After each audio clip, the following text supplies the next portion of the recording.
విశ్వం ఒక పెద్ద కుటుంబం లాంటిది. ఇంతటి పెద్ద కుటుంబానికి వెలుగునిచ్చేది సూర్యుడు. ఈ సూర్యుడు కిరణాల వెలుగు కింద చిన్న చిన్న కుటుంబాలు చాలా ఉన్నాయి. ఆ కుటుంబంలో వెలుగునిచ్చే సూర్యుడి కష్టం వస్తే ఆ కష్టానికి ప్రేమ తోడైతే చీకటిని చీల్చి ఆ సూర్యుడు ఉదయించేది ఎప్పుడు, అస్తమించేది ఎప్పుడు?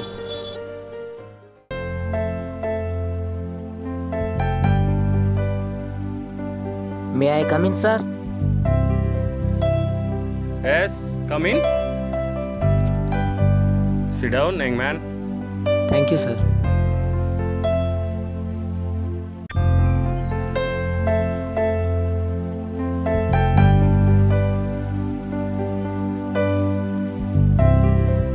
What about you? My name is Arvind. I am from Vijayawada. I completed my MCA in 85%. I am the topper of the college and I have more technical qualifications. Totally okay. Well studying, good percentage. But చివరి page ఏంటి ఖాళీగా ఉంది? Sorry, sir. But I submitted my all certificates, sir. Recommendation certificate లేదేంటి అని? Sorry, sir. నా దగ్గర recommendation చేయించుకునే అంత స్తోమత లేదు. అట్లీస్ట్ ఈ ఆఫీస్లో చేయాలంటే if you have to some pay. Sorry sir, మా తాతగారు మా నాన్నకి భూములు ఇల్లు ఆస్తిగా ఇచ్చారు. అవి అమ్మి మా నాన్నగారు నాకు సర్టిఫికేట్స్ని ఆస్తిగా ఇచ్చారు. ఇవి తప్ప నా దగ్గర రికమెండేషన్ చేయించుకునే అంత ఆస్తులు ఏమీ లేవు. అయితే ఇంకా నువ్వు వెళ్ళొచ్చు. Thank you sir.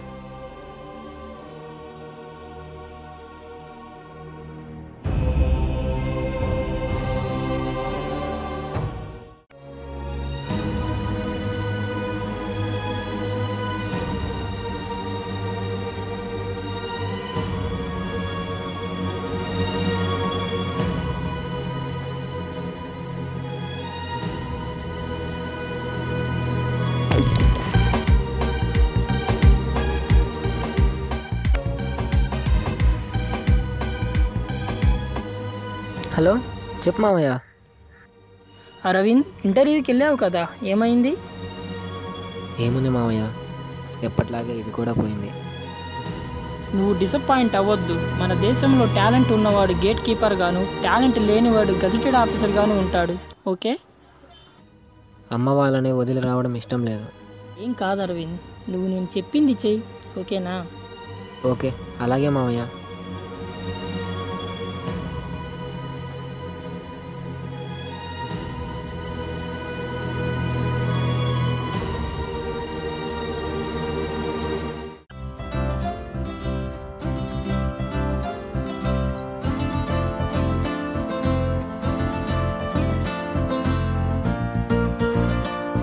ఆదితి, కొంచెం నీతో మాట్లాడాలి. మన స్పాట్ దగ్గరికి రా.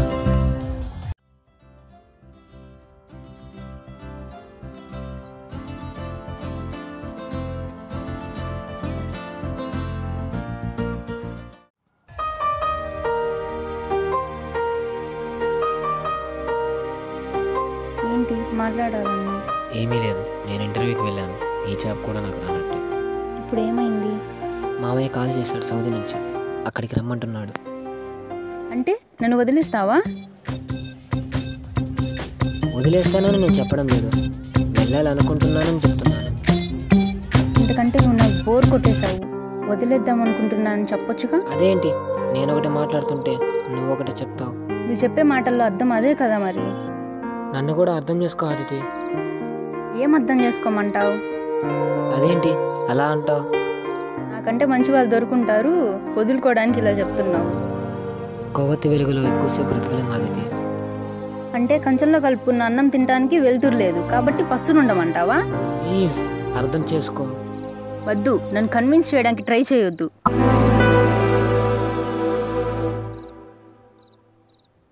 వర్షం పడుతుందని వేసవకాలాన్ని, ఎండ వస్తుందని వర్షాకాలాన్ని, మోసం చేయరులే అని ప్రేమించిన వారిని నమ్మలేవని ప్రూవ్ చేసిన వాడే అరవింద్.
ఏంటి ఇక్కడ ఇలా కూర్చున్నావు?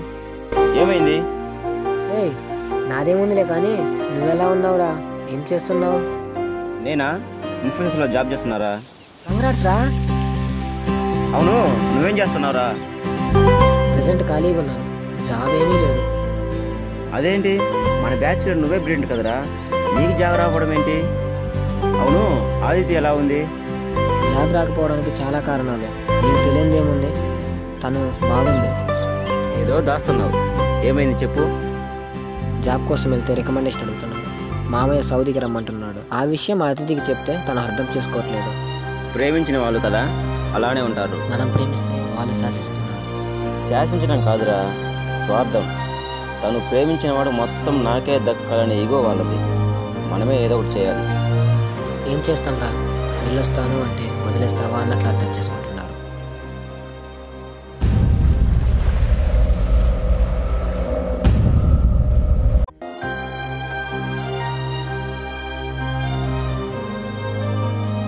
వాళ్ళది పిచ్చి ప్రేమ, సగమే తెలిసి ఇవ్వడం. చూడ్రా, పుట్టిన వెంటనే ఏ విద్య మనకి రాదు. తల్లిదండ్రులు కొన్ని నేర్పిస్తారు, జీవితం కొన్ని నేర్పిస్తుంది. పేదరికం నిన్ను తెలివైన వాడిని చేసింది, కానీ అదే పేదరికం నిన్ను ఒంటరిని చేసింది. కోటి సరిములు పలికే వీణ కూడా ఉలిబారిన పడి నరకం అనుభవిస్తుంది. తొందరగా దొరికితే ఏది మన దగ్గర ఉండదు. జీవితంలో హెచ్చు తగ్గులు సహజం. అలా అని నీకు ఎదురయ్యే అపజయాలను చూసి నిరాశ చెందితే రేపటి నీ ఫ్యూచర్ వలలో చిక్కుకున్న చేప విలవలే మారుతుంది. నీకోటి చెప్పనా, వినటానికి మన చెవులకి ఏమీ అడ్డం ఉండవు, వాళ్ళకి కమ్మలు అడ్డుగా ఉంటాయి. అలాగే మనం మాట్లాడలేం, ఎందుకంటే మన ముఖం మీద మీసాలు వాటితో పాటు కలిసిపోయి అల్లుకుపోయిన గడ్డం అడ్డుగా ఉంటుంది. కరెంటుగా చెప్పావురా బాను.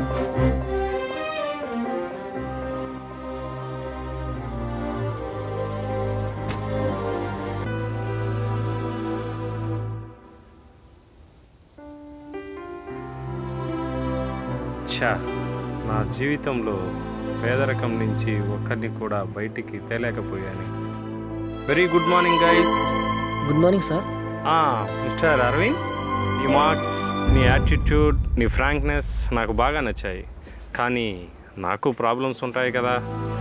అయినా నువ్వేమీ వరీ కాకు, నిన్ను నేను రికమెండ్ చేస్తాను. Thank you very much sir.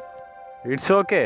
నీలాంటి టాలెంట్ ఉన్నవాడిని గుర్తించడం ఈ సమాజానికి చేత కాదు. అందుకే మన వాళ్ళు చాలామంది యూఎస్ఏలోనో యూకేలోనో సెటిల్ అవుతున్నారు. మన టాలెంట్ని ప్రక్క దేశాలకు అమ్ముకోవడం మన దురదృష్టం. మనల్ని ఉపయోగించుకొని అభివృద్ధి చెందుతున్న దేశాలుగా చెప్పుకుంటూ గౌరవించబడడం వాళ్ళ అదృష్టం. Okay guys, nice to meet you. రేపు ఎర్లీ మార్నింగ్ ఆఫీస్కి వచ్చాయి. అపాయింట్మెంట్ ఆర్డర్తో వెయిట్ చేస్తూ ఉంటాను. Thank you sir.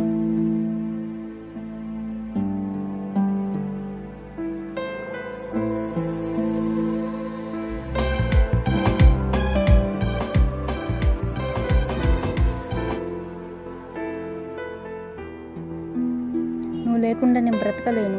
జాబ్ చేసి పోషిస్తావని నేను ప్రేమించలేదు. నాకు లైఫ్ లాంగ్ తోడుగా ఉంటావని ప్రేమించాను. నువ్వు కాదంటే బ్రతికి జీవించగల శక్తి నాలో లేదు. హే ఆదిది, వెయిట్. నిన్న పోయిందనుకున్న జాబ్ నాకు మళ్ళీ వచ్చింది. అవునా? యా,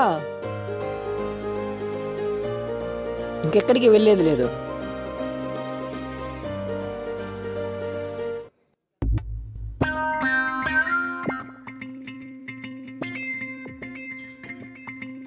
అమ్మ చూపించే అంత ప్రేమ అమ్మాయిలో కనిపించినా నాన్న నేటి నిజాయితీ మాత్రం సమాజంలో కనిపించడం లేదు. కన్నీళ్ళు వస్తుంటే ఆపలేకపోవచ్చు, కానీ అవి భూమిని చేరకుండా ఆపగలం.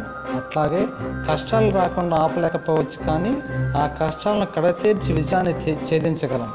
అలాంటి విజయాన్ని సాధించడానికి ఒక్క అవకాశం చాలు.